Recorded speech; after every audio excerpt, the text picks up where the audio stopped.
There's a lot of terminology that gets thrown around when you're talking about global warming and climate change. So I thought I'd make a video just to define a few. It's not a comprehensive list, but I think these are the main ones that it's just good to have a basic understanding of what they mean. It'll help as you're reading and hearing news about these things. First of all, just starting with the very basics, we'll talk about the global mean temperature, which is just the global average temperature. And right now it's about 15 degrees Celsius, 59 degrees Fahrenheit. And that's measured every day at thousands of stations around the world. These are air temperature. Could be land or sea temperatures, but it doesn't include the water temperature itself. And just to contrast the Earth temperatures with respect to the rest of the solar system, there's this spiffy little chart from NASA that shows the temperatures of the planets. And generally, as they move further away from the sun, they get less warm, which makes sense. You're further away from the heater. The one notable exception is Venus, which is a little further from the sun than the Earth, but the temperature is the highest in the solar system by a long way, and that is attributed primarily to the high concentration of greenhouse gases on Venus. The CO2 there is at about 97%, where here on Earth it's only about 0.4%. So you can see what a big difference the greenhouse gases can make in warming the surface of the planets. It's estimated that today we are at 1.1 degrees centigrade above the pre-industrial average. And pre-industrial, I mean, the definition can vary a little bit, but one of the specific definitions is with respect to the temperature from 1850 to 1900, where we've gathered a lot of temperature information around the world, and that's before the major burning of fossil fuels. Now, of course, there was burning of coal and some things like that for quite a bit longer, but that's what the pre-industrial temperature period refers to. So anything prior to 1900. And that point, plus or minus 0.08, that's just the statistical variability in taking the measurements. So any given temperature measurement, when you start to average all of these thousands of temperature stations, the variability is about 0.8 degree centigrade. So you can see that the average temperature increase is somewhere between about 1 and 1.2 degree centigrade.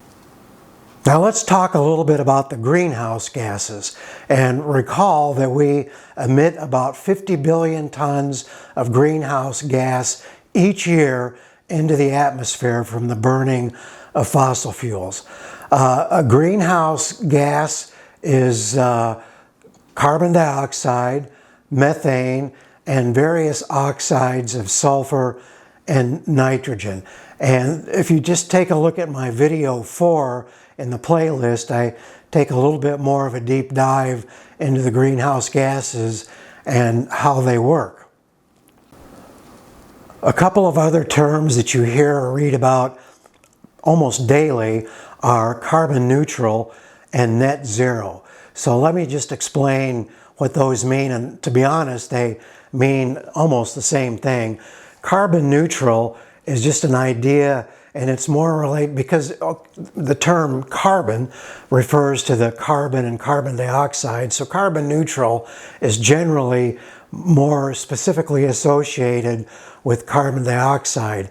And that just means you get to the point where the amount that you're emitting from the burning of greenhouse gases is offset by the ways that you can absorb those gases, either by natural or new technology methodology. So you get to a balance between those two things.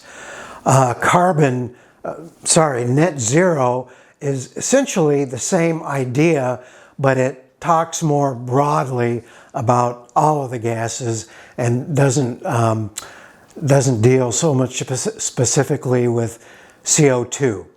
But the whole idea is that if you can get to a balancing point where the emissions are offset by being able to absorb those greenhouse gases, you can get to a neutral position. Now, we'd like to get beyond neutrality so that we are emitting less than we're absorbing. If we could just get to neutrality, that would be a major accomplishment.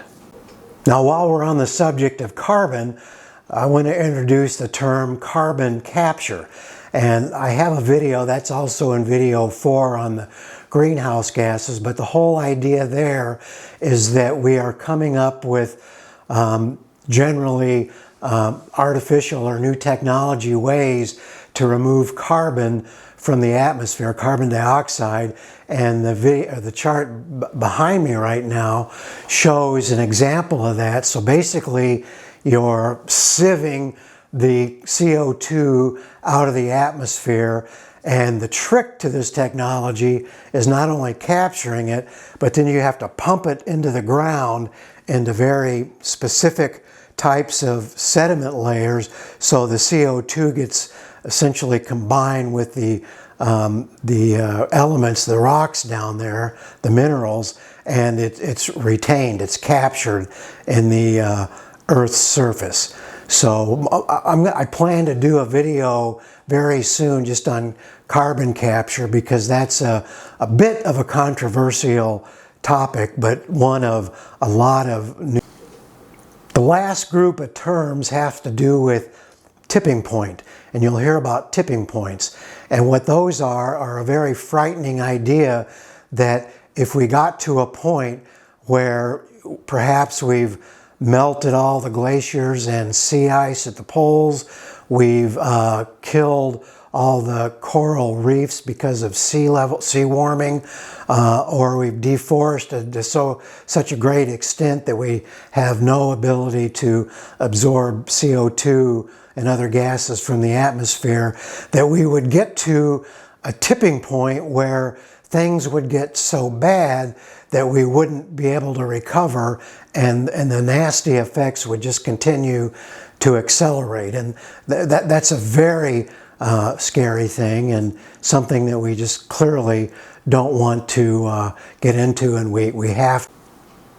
The final point I'd like to make is relative to the Paris Agreement, which most of you had probably heard of. That was agreed to by 196 countries, including the U.S., in 2016, and it essentially was an agreement that said we would all have certain emission reduction targets, and that there would be certain funding and resource allocation to combat global warming.